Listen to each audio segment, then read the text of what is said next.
ay débat d'experts yoo xamante ni médias yi dootul nekk rek espace de confrontation politicienne nga xam ni gars yi dañuy ñëw di coow ak yooyu. ñëpp a war a def seen aggiornamento ci semaine yi di ñëw ci mois yi duñ ko defee justice. moom la ko presse war a defee. ba nga xamante ni quand même dañuy yéegal un peu le niveau. tey maa ngi doon wax ni en France il y a une élection législative dont les conséquences sont inestimables. te déggoo fi sax Sénégal ñoom dañuy ñëw di ñu couvrir te amuñu ñun médias yu dem di leen couvrir normalement les médias sénégalais.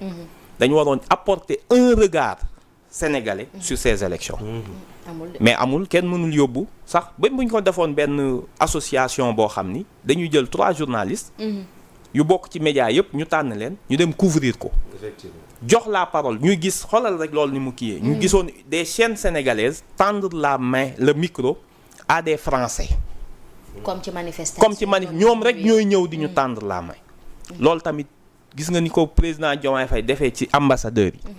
ak le premier ministre ni leen exercice la boo xam ni ñoom seeni dëkk suñuy ambassadeur duñ gis seen président ak seen premier ministre. ak sax ay ministre ni mu ko changé démarche boobu war na am. il faut un regard sénégalais africain sur les événements qui se passent en Occident.